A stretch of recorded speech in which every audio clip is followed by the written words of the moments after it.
pemerintah. Nah, faktor-faktor yang mempengaruhi tingkat kepatuhan pajak mencakup kompleksitas aturan perpajakan, persepsi terhadap keadilan dalam sistem pajak, kondisi ekonomi, efektivitas pengawasan, dan penegakan hukum perpajakan, serta tingkat kesadaran dan pendidikan perpajakan. Oleh karena itu, diperlukan upaya untuk meningkatkan kesadaran pendidikan dan pemahaman akan pentingnya kepatuhan pajak, serta menerapkan kebijakan dan strategi mendukung dan memperkuat kepatuhan pajak. Nah, isinya awal mula Kortex Sistem yang dilakukan oleh pemerintah yaitu dengan diterbitnya keputusan Menteri Keuangan nomor KMK 885 atau KMK 03 2016 tentang pembentukan tim reformasi perpajakan, tim reformasi yang tugasnya adalah melakukan reformasi perpajakan di Indonesia. Dengan dibentuknya tim reformasi merupakan kebijakan penting pemerintah serta merupakan embrio lahirnya Kortex Sistem. Nah, pembaharuan Kortex Sistem sudah dipersiapkan dengan matang oleh Direktorat Jenderal Pajak Analisa dimulai dari mengetahui kejelasan visi dan misi, kejelasan indikator kinerja, organisasi, kejelasan indikator berbasis posisi, implementasi penetapan target, kejelasan rencana kerja, kejelasan penilaian kerja, dan apakah ada sistem kontrol dan monitor. Nah, adapun hal yang berkaitan dengan faktor-faktor yang dapat mendukung implementasi strategi, yaitu dukungan keuangan, kepemimpinan, dan dukungan struktur organisasi, kompetensi SDM, budaya organisasi, perbaikan proses, teknologi informasi, program manajemen perubahan, dan unit manajemen strategi. Nah, kemudian untuk tujuan dan manfaat sistem Cortex Administration System ini ialah satu tujuannya untuk mewujudkan institusi perpajakan yang kuat, yang kredibel dan akuntabel yang mempunyai proses bisnis yang efektif dan efisien. Kemudian membangun sinergi yang optimal antar lembaga, meningkatkan kepatuhan wajib pajak, meningkatkan penerimaan negara, mempermudah wajib pajak dalam menjalankan segala. Nah, manfaatnya ini ada tiga. Satu, manfaat bagi wajib pajak yaitu tersedianya akun wajib pajak pada portal Direktorat Jenderal Pajak, layanan lebih berkualitas, potensi sengketa berkurang, dan meminimalisir biaya kepatuhan. Nah, kemudian manfaat yang kedua bagi pegawai Direktorat Jenderal Pajak yaitu sistem terintegrasi, pekerjaan manual berkurang, lebih produktif, peningkatan kapabilitas. Nah, kemudian manfaat yang ketiga adalah bagi instansi di Direktorat Jenderal Pajak, yaitu standarisasi data yang dapat menentukan perlakuan yang tepat berdasarkan profil risiko wajib pajak, lebih kredibel, dan lain sebagainya ini. Kemudian saya cantumkan juga ada beberapa faktor pendukung implementasi Cortex Administration System dan proses tahapannya. Nah, ada beberapa faktor pendukung, yaitu faktor pendukung dari pihak internal, Kementerian Keuangan yang terlibat dalam pembaharuan sistem perpajakan melalui Cortex Administration System, yaitu Direktorat Jenderal Pajak dan Bea Cukai, Direktorat Jenderal Pembendaharaan Negara, Badan Kebijakan Fiskal, Lembaga Nasional Single Windows. Nah, kemudian yang kedua di sini adalah pihak eksternal Kementerian Keuangan yang dilibatkan dalam pembaharuan sistem perpajakan melalui Cortex Administration System, yaitu Direktorat Jenderal Pajak Dukcapil, Kementerian Dalam Negeri, nah, dan kemudian lain sebagainya. Nah, kemudian uh, untuk proses tahapannya, yaitu ada berapa proses. Nah, proses tahapan Cortex Administration System itu tahun 2021, proyek pembaharuan sistem inti administrasi perpajakan atau Cortex Administration System mulai dijalankan. Nah, kemudian tahun 2021 sampai dengan Juli 2023, Direktorat Jenderal Pajak terus melaksanakan uji coba integrasi sistem atau sistem integration testing dengan menyatukan 21 bisnis proses ke dalam satu sistem yang sama sehingga saling terintegrasi. Nah, kemudian Mei 2023, Direktorat Jenderal Pajak telah melaksanakan kick-off pelatihan dan jaringan perubahan reformasi perpajakan 2023. Pada awal Mei 2023, kegiatan pelatihan ini diikuti oleh seluruh pegawai Direktorat Jenderal Pajak untuk semakin memantapkan penggunaan Cortex Administration System. Nah, kemudian Juni 2023 juga Direktorat Jenderal Pajak akan melakukan tahapan penyebaran perangkat lunak software deployment sistem inti kepada pegawai internal. Tahapan ini disebut juga sebagai user acceptance test atau disebut dengan UAT, yakni proses pengujian sistem yang melibatkan pengguna setelah lolos pengujian oleh vendor. Nah, kemudian Oktober sampai dengan November 2023, Mohon Direktorat maaf, Jenderal Pajak, ya, maaf, waktunya sudah habis. baik, terima kasih. Selanjutnya, silakan pertanyaannya, Bapak. Baik, terima kasih. Oke, Mas Arif dari Narotama ya. Asli mana Mas Arif? Saya asli Sapeken, Pak. Oh, Sapeken. oke. Ah, Hmm. Oke, Mas Arif tadi sudah menjelaskan ya terkait dengan korteks. Coba berikan saya bukti real gitu ya bahwa korteks sistem itu mampu meningkatkan kepatuhan wajib pajak. Gimana? baik, Pak.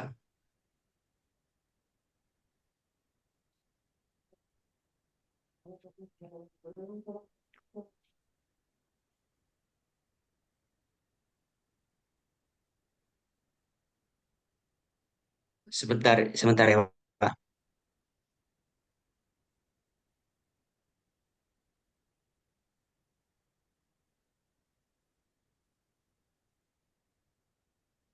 Jadi kalau kita melihat data dari Direktorat Data dan Informasi Perpajakan, Pak, yaitu Direktorat Jenderal Pajak tahun 2023, bahwa sebetulnya peningkatan.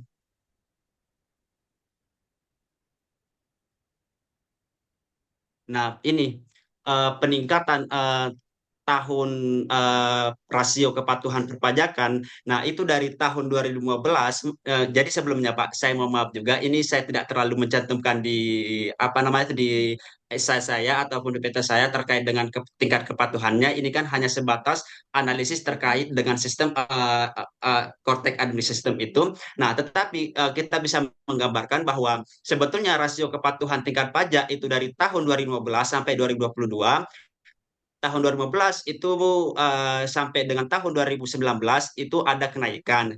Nah, kemudian dari tahun 2020 sampai 2021, nah itu ada penurunan penurunan dikarenakan adanya COVID-19 kemarin, Pak.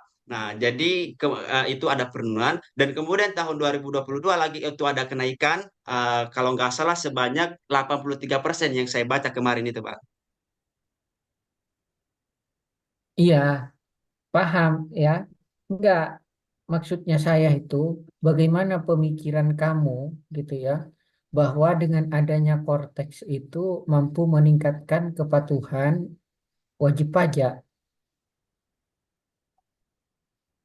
Oke, baik. Kalau dari pemikiran saya, Pak, jadi kalau yang saya analisis, yang saya baca juga, kenapa Cortex Administration System ini bisa bisa dikatakan sedikit mampu untuk apa namanya itu untuk menggenjot bahwa peningkatan kepatuhan wajib pajak itu bisa ditingkatkan. Mungkin ini akan ada beberapa proses terkait dengan biasanya kan kita kan itu kan bayar pajak manual. Nah, kadang ada orang yang rumahnya jauh, kemudian kalau mau bayar pajak itu ya mungkin ada terkendala, baik itu kendaraan atau apa gitu terlalu jauh. Nah, jadi kalau dengan adanya sistem Cortex Administration System ini mampu untuk menerobos bahwa orang yang sekalipun itu rumahnya jauh ataupun tempatnya jauh, itu bisa membayar pajak melalui dengan seperti yang saya cantumkan di PPT saya ini, bahwa cara kerja dalam penggunaan CTAS itu sangat simpel. Ya, ini untuk ada dua, yaitu registrasi wajib pajak dan kemudian pembayaran wajib pajak. Nah, registrasi wajib pajak itu harus memiliki akun NPWP atau nomor pokok wajib pajak, kemudian aktivasi akun wajib pajak, kemudian menyiapkan tanda tangan elektronik, kemudian perubahan data dan status, pemindahan wajib pajak, dan kemudian habis itu melakukan pembayaran wajib pajak. Jadi bisa dikatakan proses Cortex Administration System ini bisa dikatakan sedikit mampu untuk mengejut terkait dengan tingkat kepatuhan wajib pajak di masyarakat Indonesia, Pak. Oke. Itu kan sebelum Cortex dari dulu kan memang seperti itu. Pembayaran pajak kita sudah menggunakan e-billing. Kemudian pendaftaran pajak itu sudah menggunakan EREC gitu kan. Apa bedanya? Kan memang Baik, dari Pak. dulu tanpa ada iming-iming Cortex itu sudah ada kan?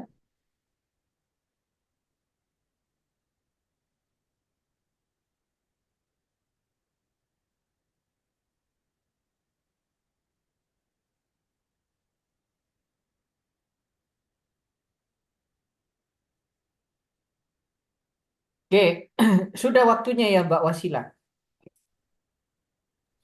Sudah, Bapak.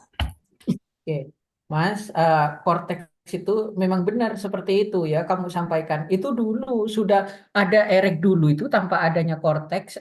Korteks itu sekarang memanfaatkan basis data gitu ya. Dulu kan tidak Iya, Pak. terintegrasi, mulai pendaftaran ini nggak terintegrasi. Nah, sekarang itu yang terintegrasi, itu yang dimanfaatkan, ya. Misalnya kita Nah, dipotong iya, yang pajak, itu ada integrasi, pemberitahuan ya sudah betul ke betul. kita, ya. Itu ada pemberitahuan, kemudian ada tagihan pajak di akun kita itu sudah ada, itu. Dulu nggak ada. Oh, dulu nggak ada, ya Kamu betul bayar betul. pajak, kemudian kemudian dipotong pajak, di kita itu sudah ada. Oh, kalau saya sudah dipotong pajak oleh ini, ya. Nah, itu yang nggak dimiliki. Kalau dulu itu dipotong pajak, bahkan kita tidak pernah laporan gitu ya. Betul betul betul, Pak. Nah, itu ya. Semangat belajar terus Ah, jadi relawan pajak yang baik gitu ya. Walaupun tidak ikut yang resmi di DJP, relawan pajak itu siapa yang peduli terhadap pajak itu adalah relawan pajak. Ya, relawan pajak itu iya, sama Pak. dengan sebagai apa? Bentuk cinta dan bela negara. Ya, Iya, Pak. Terima ya, kasih, Pak. ya. Landasan di Sapekan itu Pakerungan. Pakerungan itu masuk ke Sapekan ya? Masuk, Pak, masuk. Cuma pulaunya beda. Dia masuk ke Kecamatan Sapeken. Ya, kalau kamu ke sana itu bandaranya akan dibangun oleh negara, gitu ya. Iya. Dibangun oleh negara itu dari uang pajak juga, gitu ya. Walaupun beberapa Hmm. migasnya, gitu ya, manfaat migasnya nggak nyampe gitu ya, mungkin kurang ya. Kan kepulauan kaya itu ya, Pagerungan itu. Ais. Iya, Pak, iya, Pak. Belum Oke, lagi ikan. ya. Oke, terima kasih atas partisipasinya. Semangat belajar terus ya. Demikian dari saya.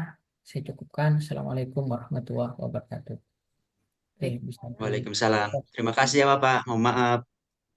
Untuk peserta bisa meninggalkan room ini dan kembali ke room utama. Hmm.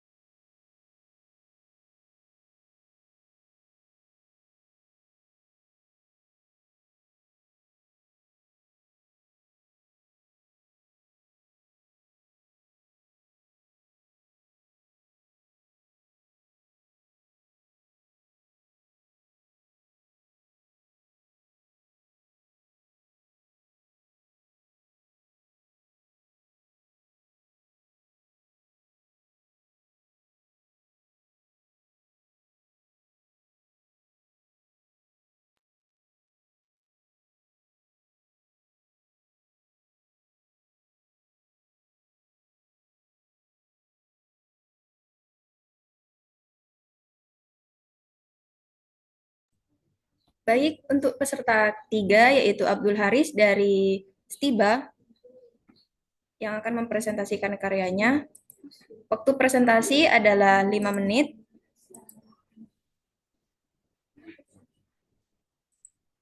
Silah, silahkan bisa dimulai presentasinya.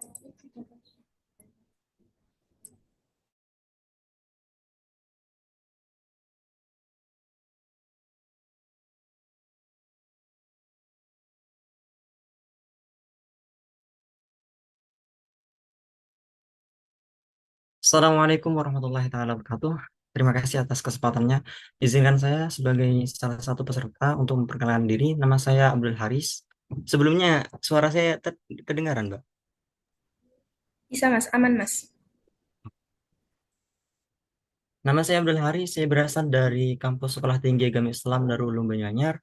Dan pada kesempatan kali ini saya akan mempresentasikan hasil gagasan kreatif saya berupa esai dengan judul Optimalisasi Kepatuhan Pajak Pelaku UMKM melalui implementasi Cortex Administration System atau disebut dengan CITAS dalam reformasi perpajakan di Indonesia. Ada beberapa yang melatar belakangi dari next slide, next slide.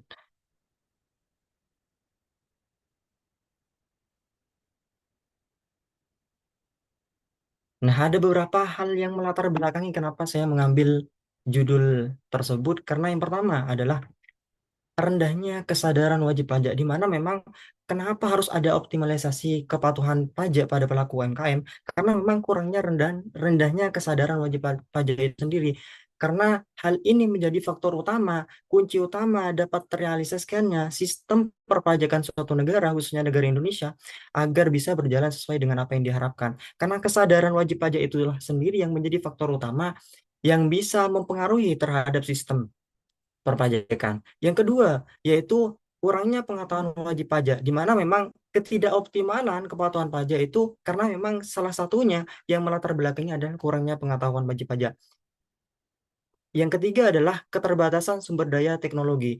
Ini dapat kita ketahui bahwa negara Indonesia itu terbagi menjadi beberapa daerah yang memang sekarang pelaku UMKM itu sudah tersebar di seluruh Indonesia. Namun ada beberapa yang memang tidak mendapatkan akses internet. Sehingga itu yang menyebabkan harus adanya pengoptimalan oleh pemerintah sebagai pendorong untuk bisa meningkatkan kepatuhan pajak pelaku UMKM khususnya. Yang keempat adalah kualitas pelayanan yang kurang baik.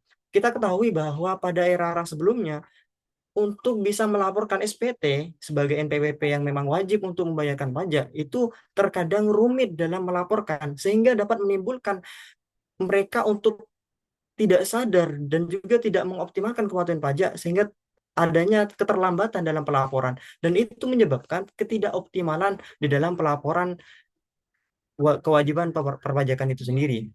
Next slide.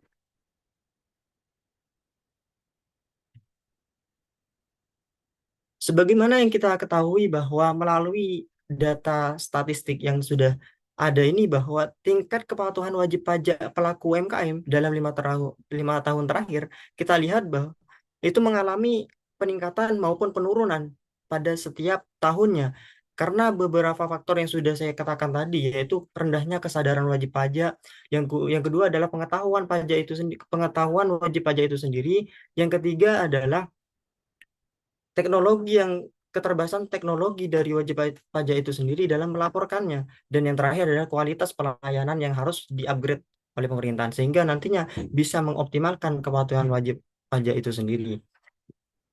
Next slide aja. Sebelum masuk pada implementasinya, kita harus mengetahui bagaimana jenis-jenis kriteria dari pelaku UMKM yang dikenakan atau dalam kata lain harus wajib membayar pajak. Yang pertama, kita tahu jenis UMKM itu ada 3. Yang pertama mikro, yang kedua adalah sektor kecil, dan yang ketiga yaitu menengah. Melalui data ini yang sudah diakses secara internet, itu modal yang harus dikategorikan sebagai pelaku usaha mikro itu 150 ke bawah, sedangkan offset yang harus diperoleh itu sebesar 300 juta ke bawah.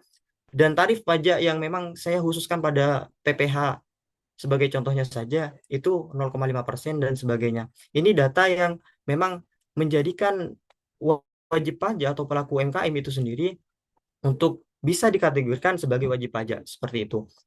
Jenis pajak dulu. Jenis pajak itu kan ada banyak dalam pelaku UMKM dan sektor sesuai dengan jenis dari perusahaan itu sendiri. Ada yang pajak PPH, ada pajak PPN, pajak PBB dan lain sebagainya, pajak properti dan sebagainya. Nah, namun yang saya contohkan pada slide ini adalah tarif pajak PPH aja, karena memang itu sebagai tolak ukur dari sebagai contoh saja seperti itu. Next slide. Kita ketahui bahwa reformasi sistem perpajakan sudah dilakukan secara signifikan oleh pemerintah Maaf, melalui mohon maaf saya potong. Waktunya sudah habis. cepet banget. 5 waktu presentasi hanya 5 menit, Mas. Oh, nggak ada anunya, Mbak. Aduh, iya, iya. Ya, selanjutnya saya serahkan kepada Pak Faisal untuk bertanya. Oke, kamu menjelaskan beberapa dasar gitu ya. Nah, ada sumber nggak? Maksudnya tadi menyampaikan beberapa argumentasi dasar ya. bahwa pelayanan pajak yang kurang baik gitu, susah ketika lapor SPT, mungkin bisa diuraikan. Bagaimana temuan Anda ya menyampaikan bahwa susah dalam menyampaikan SPT beberapa tahun terakhir, gitu kan? Mungkin bisa dijelaskan. Baik, Pak. Sesuai dengan yang sudah saya teliti melalui penelitian sebelumnya dan juga sesuai melalui akses internet, melalui website DJP itu sendiri yang mengatakan bahwa adanya kekurangan dari kepatuhan pajak itu sendiri di dalam 5 tahun terakhir, pelayanan yang kurang baik. Makanya ada reformasi sistem perpajakan, Pak, mulai dari yang dirubah pada tahun 1983, di mana ada perubahan mulai dari sistem official assessment dirubah menjadi self assessment, di mana memperumit bagi wajib pajak itu sendiri dalam melaporkan, sehingga dirubah sistemnya dan sampai sekarang. Nah, melalui data yang saya temui itu, saya menemukan di eh, dalam website yang terhubung pada pajak itu sendiri, seperti pajakku, seperti DJP yang melaporkan seperti itu, Pak.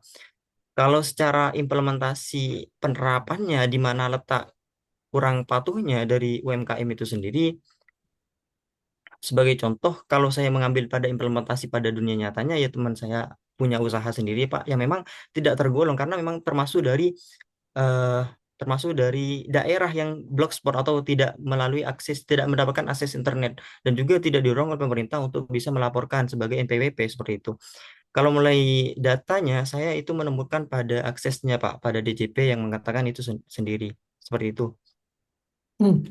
Oke, ya UMKM itu memang rendah ya. Sebagian besar UMKM itu dari tingkat SDM-nya itu memang rendah gitu ya. Ada pemiliknya yang notabene tidak berpendidikan gitu ya, sehingga ada yang juga bisa tidak bisa mengoperasionalkan terkait dengan gadget dan sejenisnya gitu ya, sehingga faktor itu turut mendorong. Tapi selama ini ya pelaporan pajak yang disampaikan oleh DJP, bukankah itu sudah opsional gitu ya? Bukankah DJP ketika lapor pajak sudah sejak dulu itu sudah apa memberikan keleluasaan menggunakan yang namanya sarana elektronik atau kemudian manual waktu itu ya? Bukannya itu sebagai bentuk kemudahan yang diberikan oleh DJP gitu ya? Nah, permasalahannya ya, kalau bilang pelayanan DJP kurang baik gitu kan, berarti kan dari sisi DJP-nya. Padahal DJP sudah menyediakan sarana itu, mau online ataupun offline, gitu kan. Nah, beberapa tahun terakhir juga ya, 3 tahun terakhir ini, dengan adanya peraturan itu, malah UMKM itu diberikan kebebasan sejak munculnya PP 28 ya, itu kan diberikan kebebasan menggunakan tarif pajak final, tidak perlu nyusun laporan keuangan. Nah, lantas di mana bentuk kesulitannya?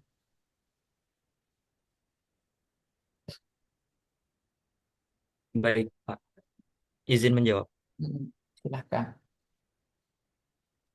Baik, kita ketahui bahwa pertama, Pak, pajak itu sifatnya adalah beban, sehingga meskipun akses apapun dipermudah, kalau itu beban menurut mereka, malah itu menjadi bentuk hal yang mereka tidak inginkan, sehingga terjadi namanya penghindaran-penghindaran, Pak.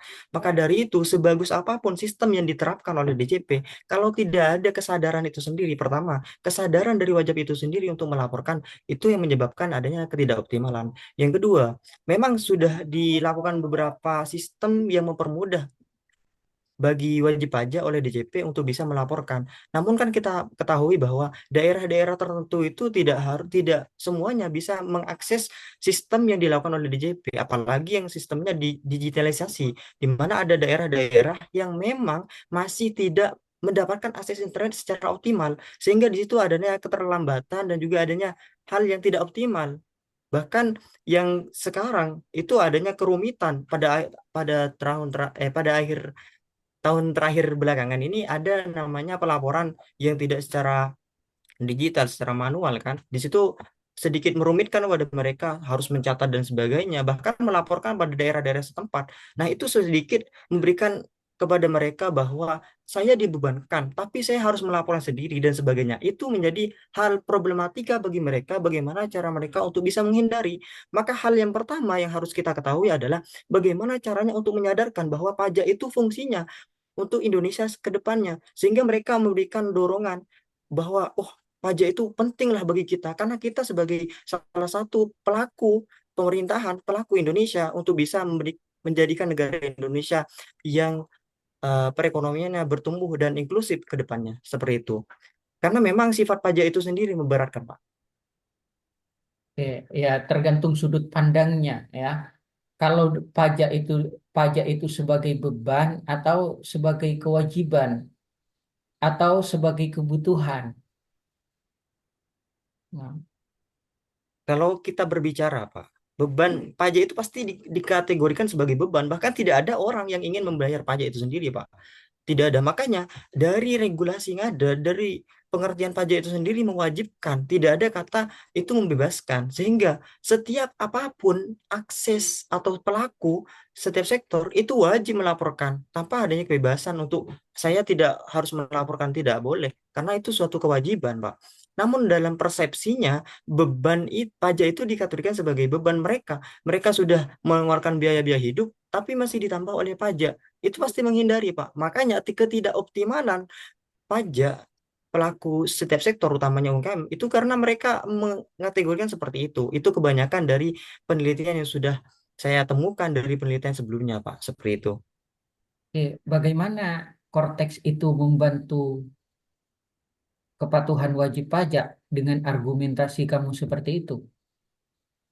Siap. Yang pertama, Pak. Yang pertama adalah kita tahu bahwa pada era tahun sebelumnya itu memang digitalisasi itu memang tidak terlalu optimal.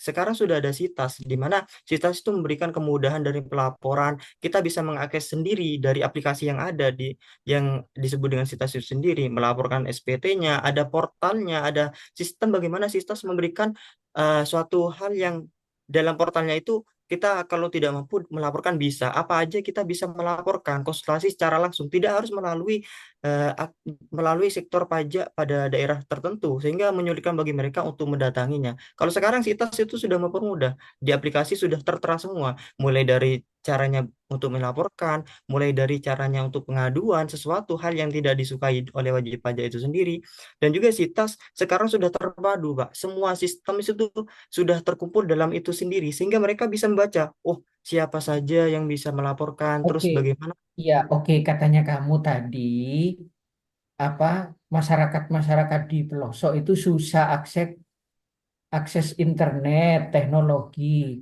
Nah, sekarang argumentasinya justru dengan adanya sitas itu akan memberikan kemudahan. Gimana maksudnya? Nah, itu menjadi tantangan tantangan dari Sitas itu sendiri, Pak.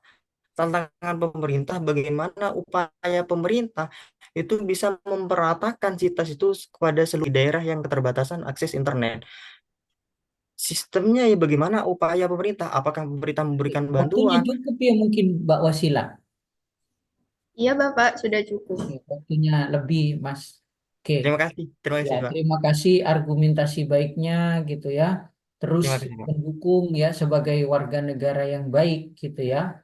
Ya, Pak. Ya, jadikan pajak itu ya kalau kita ya mungkin sebagai investasi gitu ya. Ya, Pak. Karena kamu dulu pernah SMA-nya di ada yang pernah ada N-nya, negeri. Saya swasta semua, Pak. Oh, Kalau negeri SMP negeri. SD. Ya, SD sama SMP Nah, negeri di itu Kalimantan. uang pajak gitu ya. Kemudian jalan raya juga di dekat kampus kamu itu juga adalah uang pajak. Aja. Kita Siap. menikmati setiap hari, tapi kadang kita memang nggak mau bayar pajak gitu Mhm. kan ya. Nah, Siap. oke, semoga kita semua ya bisa menjadi relawan pajak yang baik gitu ya, terus peduli dengan bangsa ini ya, Mas. Terima kasih Siap, Pak. atas itu baiknya. Semoga memberikan Amin, kebermanfaatan amin. untuk bangsa Amin. dan lingkungan sekitar. Amin. Oke, terima kasih Mas Haris. Terima kasih, Pak. Ya, Assalamualaikum. Assalamualaikum. Salam. Salam. Baik, terima kasih kepada Abdul Haris dari Stiba. Silakan untuk kembali ke ruang utama. Siapa?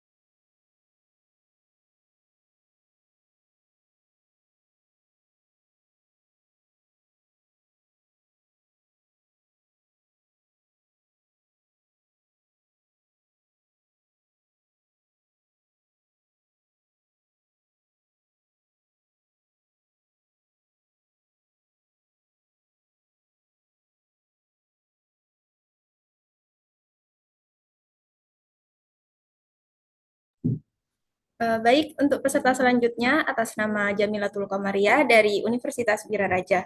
Dipersilahkan kepada peserta untuk mempresentasikan karyanya selama 5 menit. Dimulai dari sekarang.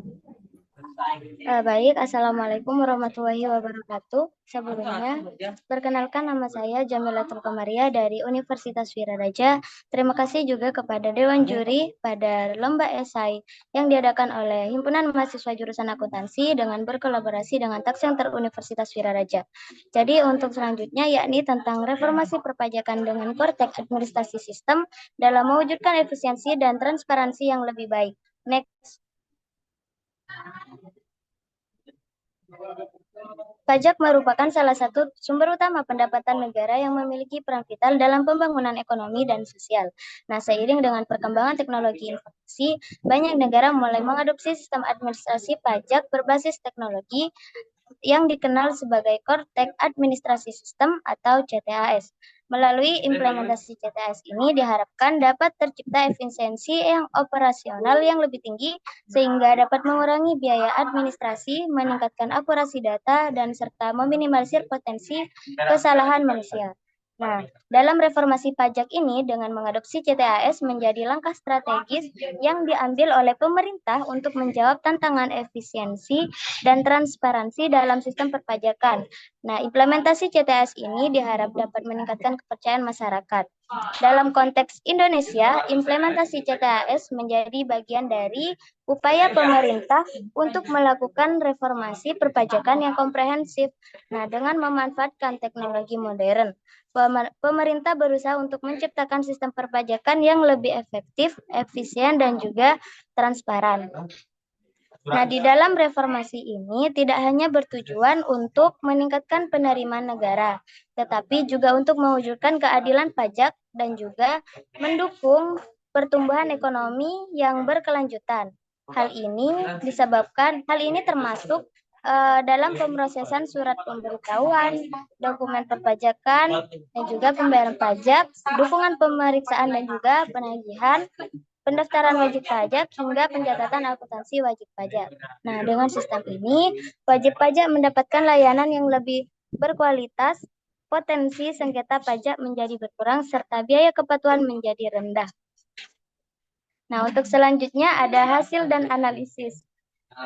Nah, di dalam reformasi perpajakan dengan penerapan Korteks Administrasi Sistem atau CTAS adalah upaya penting untuk meningkatkan efisiensi dan transparansi dalam administrasi perpajakan. Nah, berikut merupakan hasil dan analisis dari penerapan sistem. Yang pertama ada peningkatan transparansi. Di sana terdapat 2 poin, yakni akses data yang lebih baik, maksudnya adalah wajib pajak dan petugas pajak memiliki akses yang lebih mudah dan cepat ke informasi perpajakan. Nah, yang selanjutnya pelaporan yang lebih akurat. Nah, dengan adanya hal itu, data akan lebih terstruktur dan terintegrasi, pelaporan pajak menjadi lebih akurat dan dapat diandalkan. Kemudian, peningkatan kepatuhan pajak. Peningkatan kepatuhan pajak ini juga terdapat 2 poin. Yang pertama, pengawasan yang lebih ketat, maksudnya adalah Sistem ini memungkinkan pengawasan yang lebih ketat terhadap kepatuhan wajib pajak, mengurangi peluang untuk penghindaran pajak. Yang kedua ada peningkatan kesadaran wajib pajak. Maksudnya adalah transparansi yang lebih baik mendorong wajib pajak untuk lebih patuh terhadap kewajiban perpajakan mereka. Reformasi perpajakan merupakan perubahan sistem perpajakan yang menyeluruh terhadap pembenahan administrasi perpajakan. Berikut merupakan tabel dari rasio perpajakan dari tahun ke tahun. Ada di PPT saya, yakni berdasarkan target tersebut diharapkan pada tahun 2024 sistem inti administrasi perpajakan atau Kortek Administrasi Sistem sudah rampung sepenuhnya. Hal tersebut didasarkan pada Perpres nomor 18 tahun 2020 PMK nomor 77 garing PMK 01 garing 2020 dan Kepdirjen nomor KEP garing 389 garing PJ 2020. Nah, selanjutnya secara keseluruhan, penerapan Kortek Administrasi Sistem merupakan langkah strategis untuk meningkatkan efisiensi dan transparansi dalam administrasi perpajakan, meskipun juga menghadapi sejumlah tantangan yang perlu diatasi untuk memastikan keberhasilan jangka panjang. Mungkin hanya itu yang dapat saya sampaikan. Terima kasih. Mohon maaf sebelumnya saya tidak menggunakan virtual background. Baik, selanjutnya saya serahkan kepada Pak Faisal untuk mengajukan pertanyaannya. Oke, coba berikan argumentasi, Mbak Jamilah, berikan argumentasi bahwa dengan penerapan SITAS itu akan memberikan dampak secara efisiensi dan efektivitas. Bapak mohon maaf, argumentasi bahwa dengan apa Bapak mohon diulang. Ya, bahwa dengan adanya SITAS itu meningkatkan efisiensi dan efektivitas bagi wajib pajak.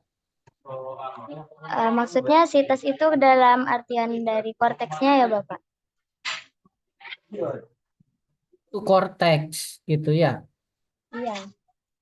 Ya, jadi menurut saya tuh Bapak, dengan adanya reformasi dan juga penerapan dari bentar Bapak.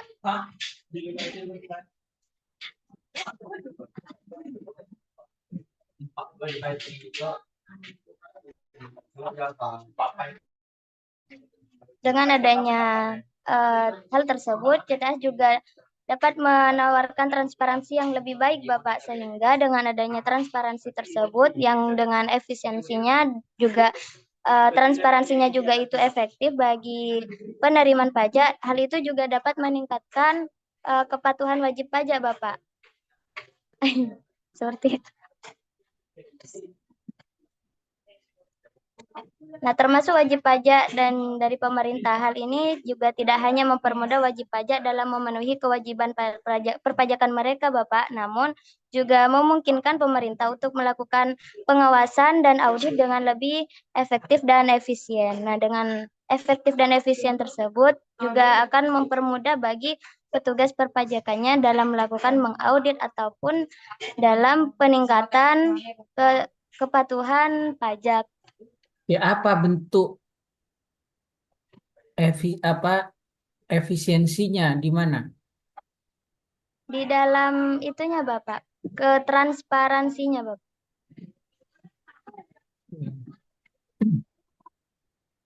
Apa tantangan SITAS itu jika diterapkan?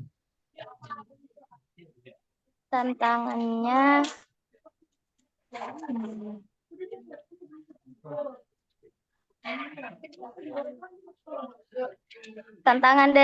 dengan adanya maksudnya yang akan dihadapi oleh penerima wajib pajak gitu ya Bapak? Iya, tantangan diterapkannya SITAS. Dengan adanya tantangan yang dihadapi oleh tantangan yang dihadapi dengan adanya CTS itu adalah dari pengembangan dan implementasi sistem teknologinya mungkin Bapak, dan juga kebutuhan data yang akurat dan juga yang terpercaya, dan kepatuhan dari dan membutuhkan perubahan yang signifikan dari penerimaan pajak itu sendiri, Bapak.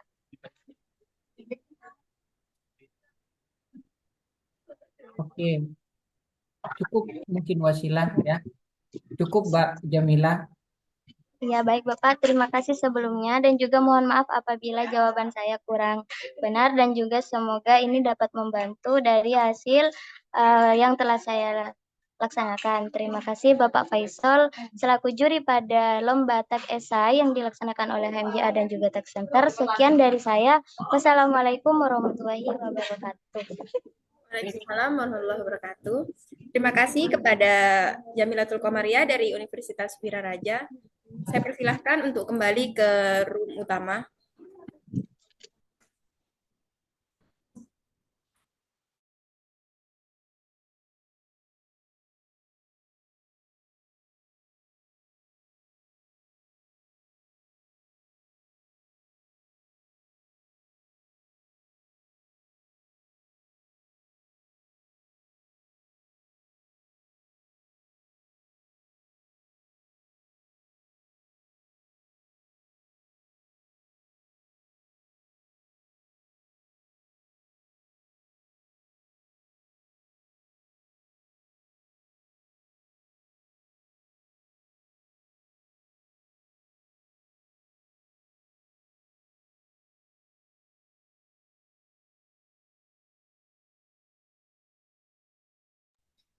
Baik, untuk peserta selanjutnya atas nama Meiri Dwi Maulidini dari Universitas Wiraraja.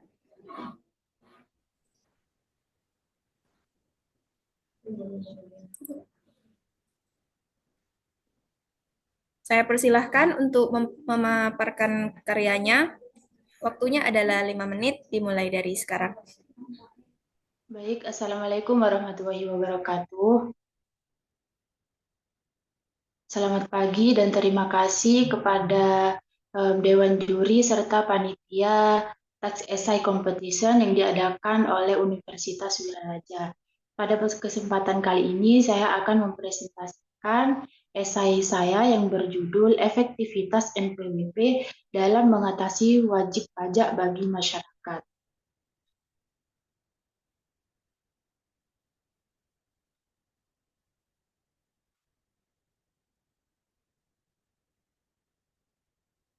Sebelum itu, kita harus mengetahui apa itu NPWP terlebih dahulu. NPWP merupakan nomor pokok wajib pajak yang diberikan kepada wajib pajak sebagai sarana administrasi perpajakan yang digunakan sebagai tanda pengenal diri atau identitas wajib pajak dalam melaksanakan hak dan kewajibannya. Jadi setiap masyarakat atau individu maupun badan di Indonesia itu wajib untuk mempunyai NPWP.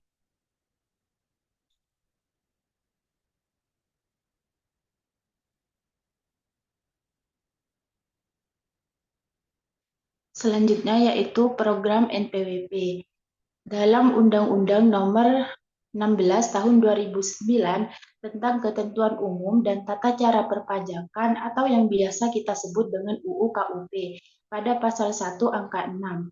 Pajak adalah kontribusi wajib kepada negara yang terutang oleh orang pribadi atau badan yang bersifat memaksa berdasarkan undang-undang dengan tidak mendapatkan imbalan secara langsung dan digunakan untuk keperluan negara bagi sebesar-besarnya kemakmuran rakyat. Jadi pemerintah mewajibkan seluruh masyarakat untuk mempunyai individu baik yang sudah berpenghasilan maupun tidak, dan bagi individu yang mempunyai penghasilan itu ditetapkan sebagai pemegang NPWP aktif, dan untuk masyarakat yang tidak memiliki penghasilan atau pekerjaan dapat mempunyai NPWP namun berstatus sebagai pemegang NPWP non aktif. Selanjutnya yaitu ada fungsi pajak. Nah, fungsi pajak di sini ada sebagian itu ada tiga. Yang pertama, pajak menjadi sumber pemasukan bagi kas negara untuk membiayai pengeluaran negara atau APBN. Nah, contohnya seperti yang terjadi di Indonesia saat ini, yaitu Indonesia sedang membangun IKN yang bertempat di Kalimantan. Nah, IKN tersebut dibangun dari anggarannya itu dari pajak yang dihasilkan oleh negara kita. Dan untuk anggaran yang diperlukan untuk membangun IKN tersebut membutuhkan anggaran kurang lebih 110 triliun atau anggaran yang lebih besar dari tersebut. Selanjutnya yaitu pajak berfungsi untuk mengatur. Nah, pemerintah dapat mengatur pertumbuhan ekonomi melalui pajak. Contohnya, jika ingin melindungi produk dalam negeri, maka pemerintah dapat ditetapkan atau dapat menetapkan biaya masuk yang tinggi untuk produk yang berasal dari luar negeri. Selanjutnya yaitu fungsi pajak yang ketiga, yaitu sebagai pemerataan. Nah, pemerataan kesejahteraan masyarakat dialokasikan melalui jaminan sosial dan kesehatan. Contohnya seperti BPJS Kesehatan, bantuan dana, seperti bantuan dana BOS pada pendidikan, lalu ada bansos, dan fasilitas umum lainnya. Selanjutnya yaitu fungsi NPWP. Fungsi NPWP yang pertama yaitu mengurangi tarif pajak seperti PPh yang diatur dalam pasal 21 menerapkan perbedaan tarif pajak bagi pemilik NPWP dan non-NPWP. Jika kita tidak memiliki NPWP, maka beban pajak yang harus dibayar lebih besar dari wajib pajak dengan yang mempunyai NPWP. Kurang lebih itu pajaknya dibayar kisaran 20% daripada yang tidak mempunyai NPWP. Lalu yang kedua sebagai dokumen penting dalam urusan non-pajak. Nah, NPWP merupakan salah satu dokumen penting yang sering menjadi persyaratan utama dalam keperluan pribadi maupun usaha, seperti ingin melakukan pengajuan kredit ke bank. Nah, itu membutuhkan NPWP guna untuk memudahkan pihak bank dalam memberikan atau memberikan nasabah dalam memberikan nasabah seperti pinjaman. Apakah nasabah tersebut memiliki tunjangan pajak yang besar atau yang lain sebagainya. Lalu dapat sebagai membuat SIUP atau surat izin untuk perdagangan. Lalu untuk melamar. Mohon maaf, waktunya sudah habis. Ya. Selanjutnya saya serahkan kepada Bapak Faisal untuk mengajukan pertanyaannya. Oke. Mbak Mary, ya, dari jurusan apa Mbak Mary? Akuntansi, Pak. Akuntansi. Oke, apa keterkaitan NPWP yang kamu bahas itu dengan Cortex System?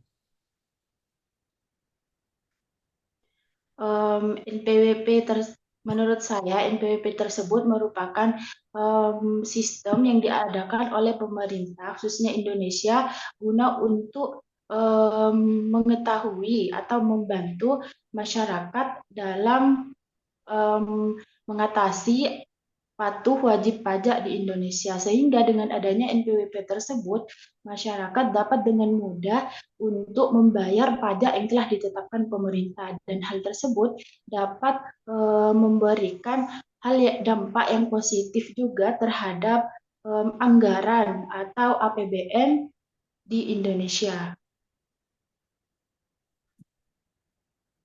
Baik, iya maksud saya gini Mbak Miri, ini kan terkait tema kita itu terkait dengan Cortex gitu ya, Cortex System gitu ya. Dengan adanya Cortex System, sistem yang terintegrasi itu, apa kaitannya dengan pembahasan NPWP kamu itu?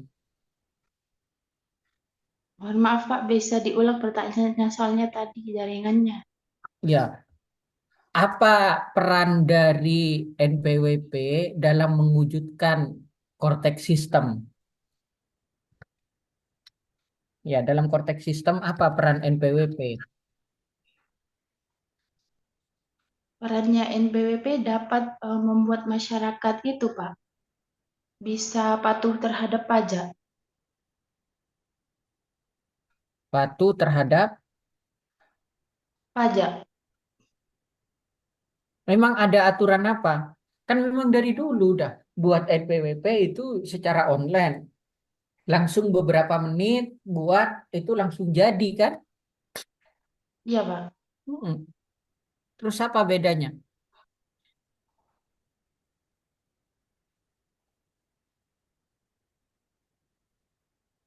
Dapat mempermudah masyarakat juga, Pak, dalam bayar pajak, terus dapat membantu em, perekonomian pajak di Indonesia. Kan beberapa seperti pembangunan fasilitas itu dapat digunakan, dapat bersumber dari penghasilan pajak. Gitu ya. Iya, Pak. Oke, kemudian berikutnya, kalau misalnya orang tidak memiliki NPWP, apa sanksinya? Apakah semua orang yang pakai NPWP wajib bayar pajak?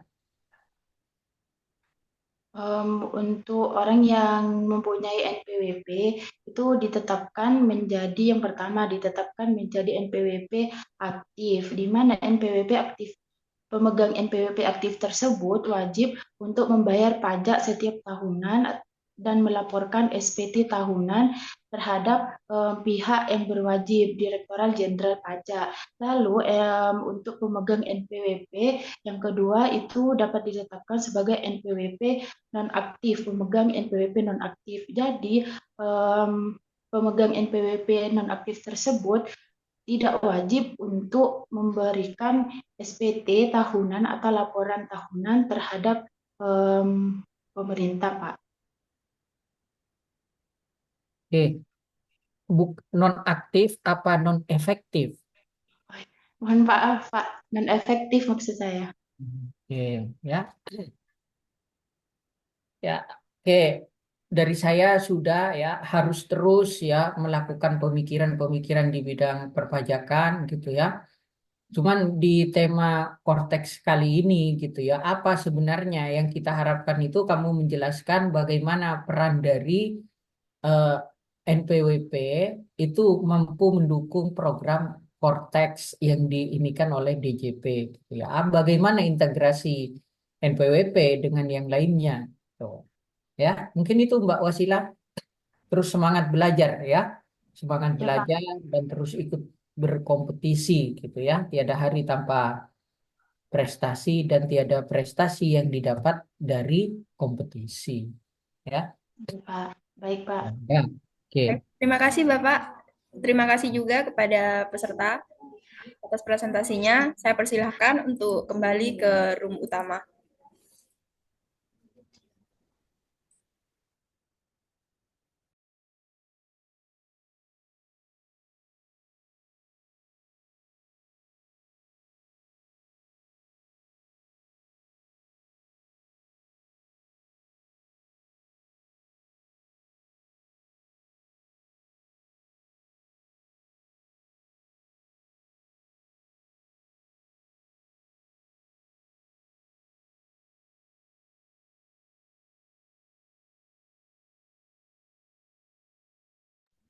Baik, untuk peserta terakhir atas nama Dewi Christine dari Universitas Wiraraja, saya persilahkan untuk memaparkan karyanya. Waktunya adalah 5 menit, dimulai dari sekarang. Assalamualaikum warahmatullahi wabarakatuh. Selamat pagi Pak Faisal. Perkenalkan, nama saya Dewi Christine dari Universitas Wiraraja. Sebelumnya, judul esai saya yaitu Revolusi Digital Pajak, Korteks Administrasi Sistem dalam Meningkatkan Kepatuhan Pajak di Indonesia. Next.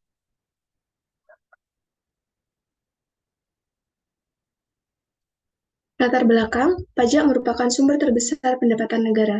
Namun penerimaan pajak di Indonesia masih belum optimal. Hal ini berdasarkan teks rasio Indonesia yang rendah. Teks rasio Indonesia tahun 2023 sebesar 10,2% mengalami penurunan dari tahun 2022 sebesar penurunannya 0,19%. Penurunan ini menunjukkan rendahnya kesadaran masyarakat untuk membayar dan melapor pajak. Untuk mengatasi masalah tersebut, DJP dan Kementerian Keuangan akan meluncurkan Kortes Administrasi Sistem pada akhir tahun 2024. Langkah ini diambil sebagai upaya dalam mendorong kepatuhan pajak di Indonesia. Next.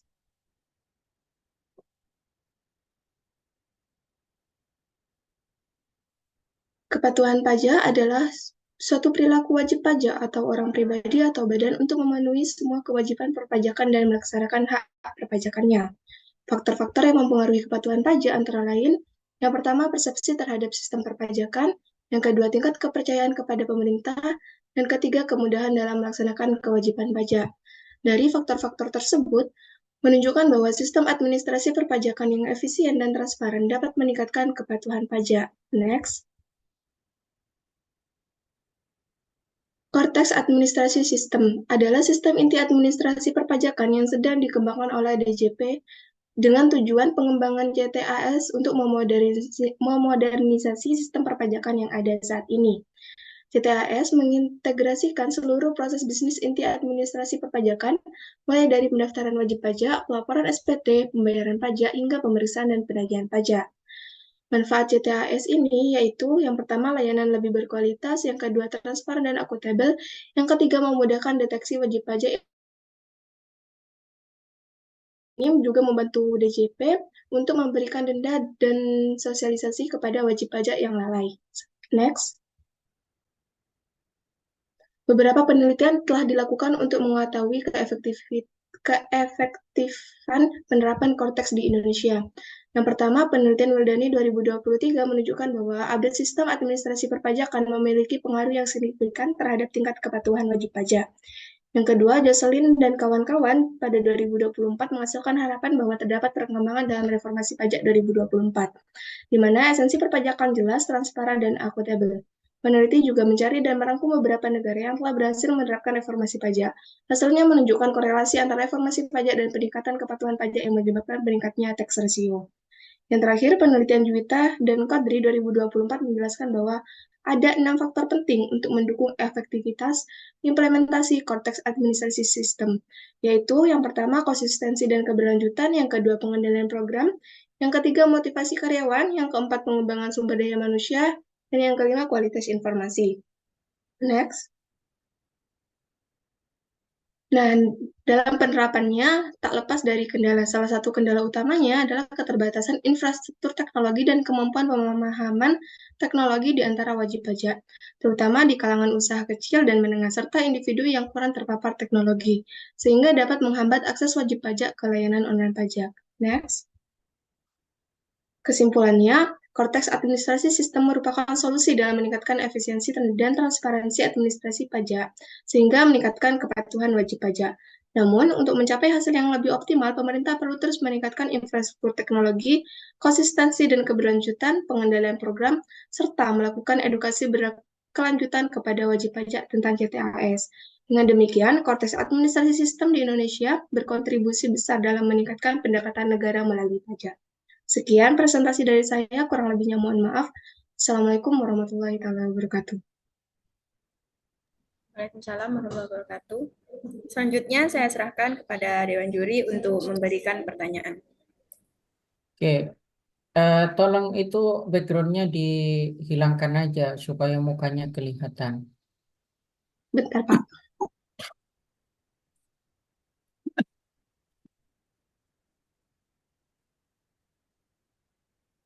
Oke, baik, Mbak Christine. Dari yang sudah disampaikan tadi, gitu ya, dengan adanya Korteks mampu meningkatkan kepatuhan wajib pajak, gitu ya. Sementara yang kita ketahui itu Korteks itu basicnya teknologi, ya. Dengan berbagai teknologi yang sudah disediakan oleh Direktorat Jenderal Pajak, gitu ya, harapannya meningkatkan kepatuhan wajib pajak. Namun di sisi lain user itu terbatas dalam menggunakan teknologi, baik terbatas karena pengetahuannya, kemudian terbatas karena akses internet yang tidak merata di seluruh Indonesia. Oke, bagaimana pendapat Anda dengan eh, niat Anda dengan adanya Cortex itu mampu meningkatkan kepatuhan wajib pajak? Nah, di balik kendalanya tentang kurangnya teknologi di berbagai daerah gitu ya, Pak, dibutuhkan peran dari DJP atau dari KP2KP setempat untuk membantu para masyarakat yang masih terkendala di akses teknologinya. Nah, saya yakin kalau dari KP2KP setempat masih terus untuk bersosialisasi dan meningkatkan kesadaran dari masyarakat, saya yakin bahwa Cortex ini akan berjalan dengan baik, dengan lancar, maksudnya akan efektif, baik itu nantinya di kalangan yang masih kurang terpapar teknologi gitu. Oke, baik. Kemudian berikan saya apa bukti gitu ya bahwa dengan yang dengan penggunaan Cortex ini nanti akan meningkatkan kepatuhan wajib pajak. Gimana logikanya gitu ya? Dengan adanya Cortex bisa meningkatkan kepatuhan wajib pajak. Emang ada apa di Cortex gitu? Nah, kan di tahun 2024 ini NPWP itu sekarang connect dengan KTP Bapak. Jadi setiap KTP itu sudah terlihat wajib pajaknya itu jadi lebih mudah gitu Bapak pengecekannya. Karena dari setiap KTP itu terlihat wajib pajaknya itu eh, apa namanya ya? Wajib pajaknya itu sudah membayar, sudah melapor atau belum. Nah, menurut saya sih dengan dengan dengan akses yang seperti itu akan lebih memudahkan DJP untuk mengecek Bapak. Iya, DJP mudah mengecek, terus apa bagi wajib pajak? Kok sampai dengan kondisi itu mereka bisa patuh? Nah, karena eh, kita kan sudah melakukannya sendiri dan kita juga melihat transparansi dari apa yang sudah kita lakukan tentang pembayaran, pelaporan, dan lain-lain.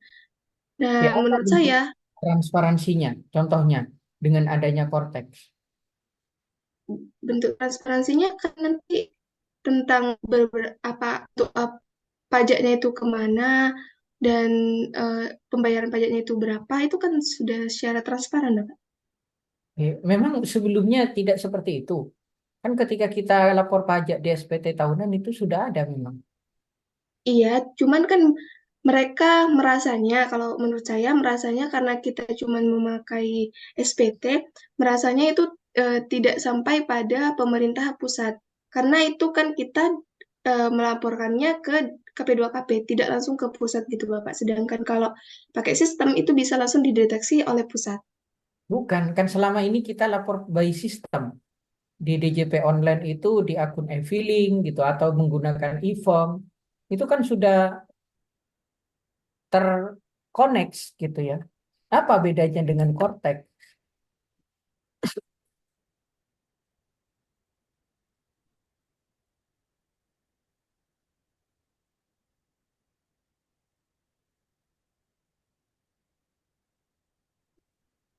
Menurut saya ya Bapak, eh, perbedaannya nanti di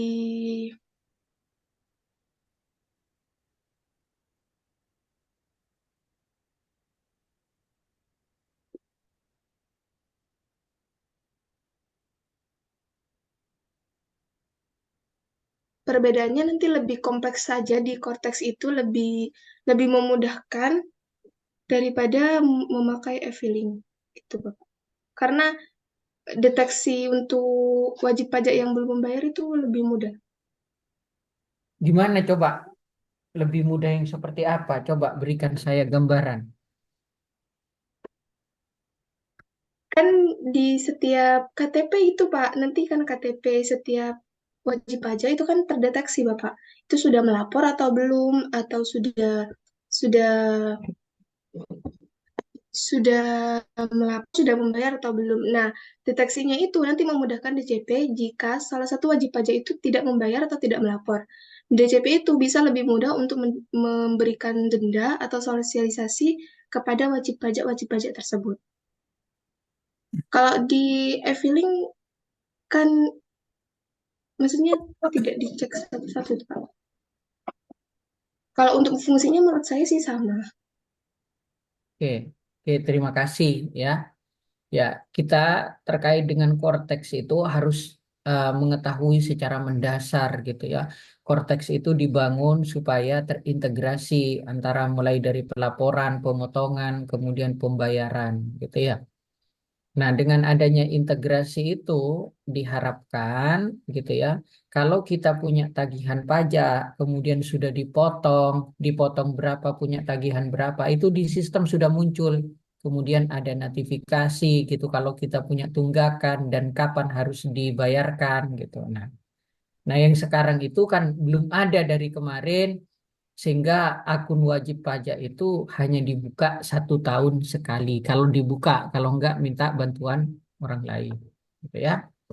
Harapannya situ, nanti lebih kompleks lagi, ya. Oke, terima kasih Mbak Christine. Baik, Bapak. Selesai. Baik, terima kasih atas pertanyaannya. Dan juga terima kasih kepada peserta yang telah memaparkan karyanya. Selanjutnya, saya persilahkan peserta untuk memasuki ruang utama dan juga Bapak Faisal untuk memasuki ruang utama juga.